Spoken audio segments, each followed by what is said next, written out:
Baik, selanjutnya kami persilakan kepada Mas Ihsan yang akan dijawab oleh Kiai Syarif. Silakan Mas Ihsan. Cek. Bismillahirrahmanirrahim. Assalamualaikum warahmatullahi wabarakatuh. Perkenalkan saya Ihsan Fadlillah dari Ahwalus Syaksyah, mahasiswa Unisma Bekasi. Izin bertanya Kiai. Tujuan maksud syariah tentunya dalam Islam adalah untuk menciptakan kemaslahatan umat beragama yang ada di Indonesia. Dan Allah berfirman di dalam surat An-Nahl ayat 90, Innallaha ya'muru bil adli wal ihsan wa itaizil qurba wa yanha 'anil fahsya'i wal munkari wal baghi ya'izukum la'allakum tadhakkarun. Dalam ayat ini Allah memerintahkan manusia untuk bersikap adil dan baik. Namun bagaimana ketika seorang pemimpin hanya menerapkan perilaku baik saja dan tidak adil, karena pada nyatanya seorang yang berjuang akan kalah dengan yang beruang. Oleh karena itu pandangan Islam tentang hal ini seperti apa Kiai? Terima kasih. Wassalamualaikum warahmatullahi wabarakatuh. Waalaikumsalam. Silakan Kiai. Kejadian ini diceritakan oleh Imam Ghazali dalam kitab Ihya-nya. Ketika beliau membahas secara detail satu bagian subbab al-imamah wal qudwah. Dalam kitab itu diceritakan Nabi tegur keras seorang lelaki yang bernama Mu'adz bin Jabal karena beliau menjadi imam baca surat Al-Baqarah. Kemudian ada makmumnya yang keluar nggak sanggup Al-Baqarah 2 juz setengah kurang 2 kaca, kurang 2 halaman. Dia keluar, begitu diadukan ke Nabi, Nabi marah. Afattanun anta ya Mu'adz, ente mau datengin bencana wahai Mu'adz.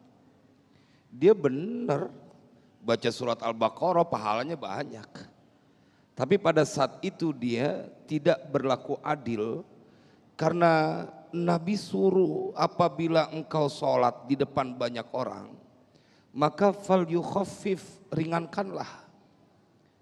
Fa inna fihim ad-dha'ifa, bersama mereka ada orang yang lemah. Wadal hajati, orang yang punya hajat. Dia benar tapi dia kurang adil, maka dia ditegur oleh Nabi. Harus berlaku adil, engkau harus lihat. Maka pada kasus yang ditanya pada saat ini makanya dibaca oleh hampir semua khotib. Ayat ini yang tadi disampaikan dibaca oleh hampir semua khotib pada khutbah kedua penutupnya itu. Dari setelah berpesan tentang ketakwaan dan materi khutbah yang disampaikan ditutup dengan sebuah pesan dari Allah, innallaha ya'muru bil adli wal ihsan wa ita'idil qurba wa yanha 'anil fahsya'i wal munkari wal baghi ya'idzukum la'allakum tadhakkarun. Artinya ini sebuah ijtihad dari para ulama yang kemudian menjadi sebuah pesan khusus. Bagian akhir sebelum melaksanakan sholat, ini perlu diingat ada Allah titip pesan. Innallaha ya'muru bil adli wal ihsan. Ente kudu adil dan berlaku baik. Jadi inilah yang kudu kita suarakan dari mimbar Damai Indonesiaku. Kepada siapapun engkau yang telah dipilih oleh Allah menjadi pemimpin yang dipercaya oleh Allah. Senyuman banyak orang tergantung daripada perbuatanmu. Kebahagiaan orang banyak akan tergantung pada keputusanmu. Berlaku adillah dan jangan pernah engkau khianat terhadap amanah yang kau dapatkan dari Allah Jalla Jalaluh. Jadi ini sebagai sebuah pesan, kita harus berlaku adil, berbuat baik, dan dia harus berjalan beriringan. Adil dan ihsan begitu. Nah, kalau kita ketahui ketika hukum-hukum Allah diterapkan pada orang yang sifatnya sama begitu, homogen, bukan heterogen, akan begitu mudahnya. Tetapi dalam kondisi banyak perbedaan di sini, akhirnya keadilan dan ihsan tadi banyak diwarnai kompromi-kompromi yang disebut dengan siyasah. Nah, artinya ini kan sulit untuk menetapkan adil seadil-adilnya, ihsan se-ihsan-ihsannya. Nah, ini agama memberikan rambu-rambu seperti apa? Itulah mengapa seorang pemimpin dia adalah orang yang mempunyai, dibekali oleh Allah sebenarnya adalah orang yang mempunyai kemampuan untuk memilah dan memilih. Maka siapa Nabi Muhammad SAW, beliau ditempa dengan pendidikan yang dari awal, dari nol.